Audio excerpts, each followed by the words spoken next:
प्रिय छात्रों,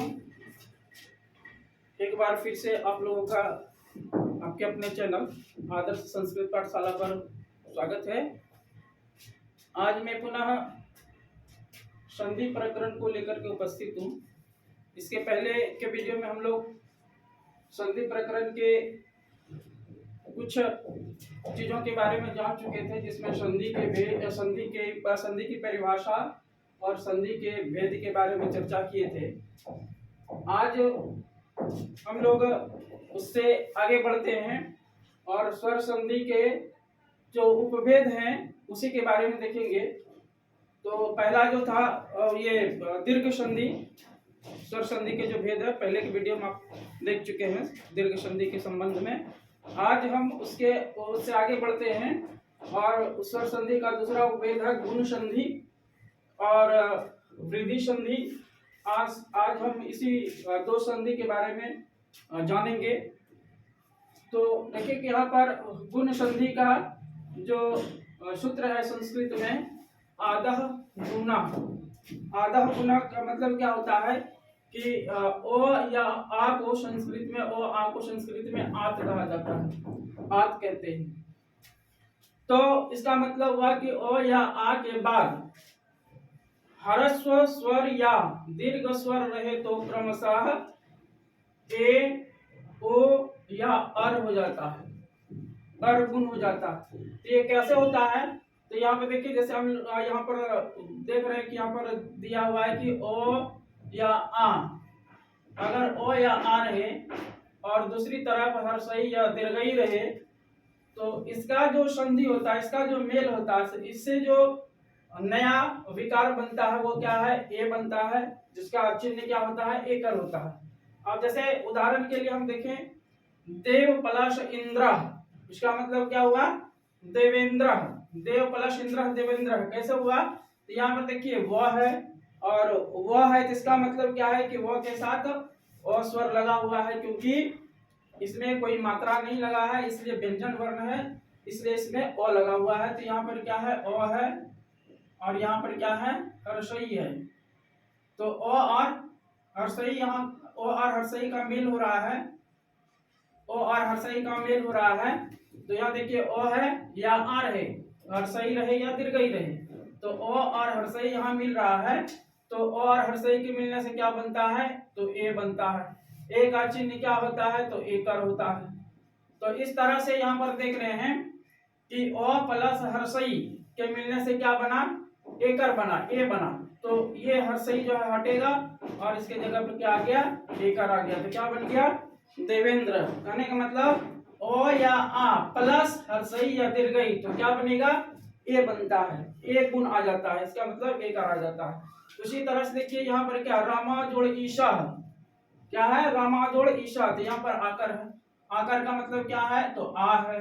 यहाँ पर क्या है? दीर्घई है इस तरफ, तो आ प्लस दीर्घई, आ रहे इधर ह्रस्वई या दीर्घई कुछ भी रहे, इधर ओ या आ कुछ भी रहे, तो क्या बन जाता है? इसका भी ए बन जाएगा, इसका मतलब एकर बन जाएगा। तो यहाँ पर क्या है? दीर्घई हट गया और यहाँ पर क्या आ गया? एकर आ गया। तो क्या बन गया? रमेश। तो उसी तरह से ओ या आ के साथ यदि ह्रस्वई और दीर्घई होता है तो ए गुण बन जाता है।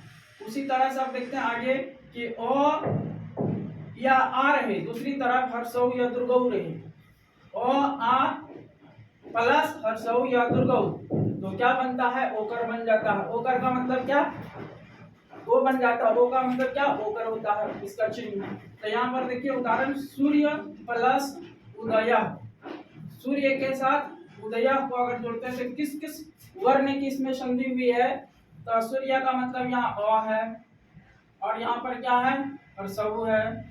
तो अ आ प्लस ह्रस्व या दीर्घऊ, तो अ और ह्रस्व है तो क्या बन जाएगा? तो ओकर बन जाता है। ओकर का मतलब क्या? ओ हो जाता है। तो ओ का चिन्ह क्या होता है? ओकर होता है। तो यहाँ पर क्या हो गया? ह्रस्व हट करके यहाँ पर ओकर आ गया, तो क्या बन गया? सूर्योदय। उसी तरह से यहाँ पर देखते हैं कि आकर है महाजोड़ उर्मी, तो यहाँ पर क्या है? आकर है, इसका मतलब आ है और इधर क्या है? दुर्गऊ है। तो आ प्लस दुर्गऊ क्या बन जाएगा? ओ। ओ का मतलब ओकर। तो यहाँ पर क्या है? दुर्गऊ हट गया और इसके जगह पर ओकर आ गया, तो क्या बन गया, महुर्मी। तो इस तरह से और भी बहुत सारे एग्जांपल हो सकते हैं, इसके बहुत सारे उदाहरण हो सकते हैं। तो मेन चीज हमको क्या रखना है, एग्जाम में ये चीज भी पूछा जाता है और ये चीज भी पूछा जाता है और इसके एग्जांपल के बारे में भी देता है कि इसमें किस किस वर्ण की संधि भी है। तो इस चीज को याद रख करके हम बहुत सारे ऑब्जेक्टिव को सॉल्व कर सकते हैं। तो इस तरह से उसी तरह से यहाँ देखते हैं कि ओ आ रहे एक तरफ और दूसरी तरफ अगर री के साथ इसका अगर उसके जुटता है, री जुटता है दूसरी तरफ से, तो इसका मिलने से, ये दोनों के मिलने से क्या बनेगा, अर का गुण आ जाता है। इसका मतलब जैसे यहाँ पर देखिए उदाहरण के लिए कि राज जोड़ ऋषि, तो क्या बन गया, राजऋषि। तो इसके और इसके बीच में अर का उच्चारण आता है, जो और स्व के बीच में क्या आता है, अर। ये र हलंत का मतलब आधा रो होता है, जिसको हम रेफ लगाते हैं, रेफ का मतलब आधा रो होगा, ठीक है। तो इस तरह से राज जोड़ अर्षित, यहाँ क्या है, ओ है, जो है किसका मतलब ओ है, और यहाँ पर क्या है, री है। तो ओ प्लस री का मेल हो रहा है यहाँ पर, तो इसका जो गुण बनेगा क्या बनेगा, अर बन जाएगा।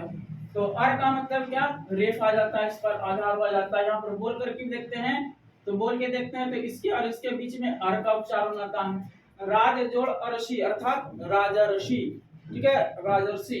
उसी तरह से यहाँ पर महा जोड़ अर्षि, तो यहाँ पर आकर आकर है लास्ट अंत में, तो इसका मतलब क्या है, आ है, और यहाँ पर क्या है, री है।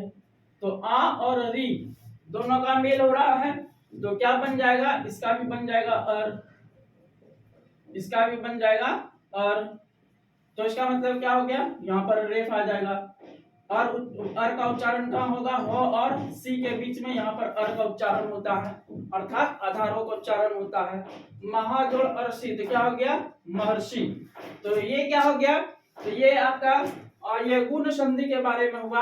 ये अगर छोटी छोटी बातों को हम याद रखेंगे तो इससे हमारे बहुत सारे ऑब्जेक्टिव जो संधि से संबंधित होगा वो सॉल्व हो सकता है। उसी तरह से दूसरा जो उपभेद है स्वर संधि का, वो क्या है, वृद्धि संधि।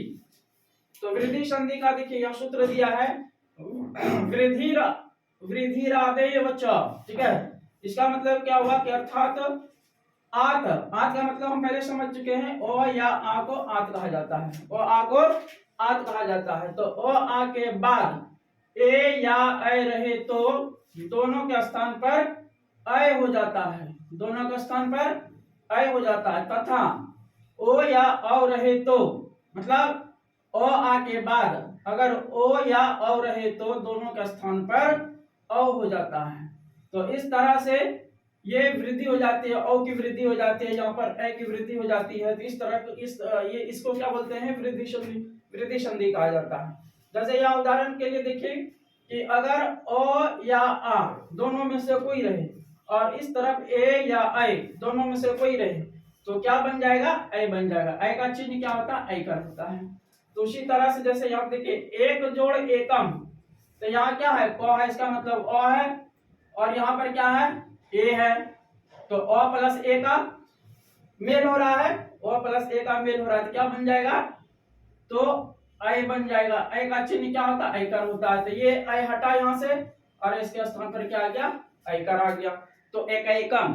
उसी तरह से तथा जोड़ एव, तथैव, ठीक है। तो ओ और ए, ठीक है, ओ आ या ए ऐ रहे तो क्या हो जाएगा, ऐकर हो जाता है। उसी तरह से ओ या आ रहे और उसका मेल अगर ओ या औ से हो तो क्या बन जाएगा, औ की वृद्धि हो जाती है।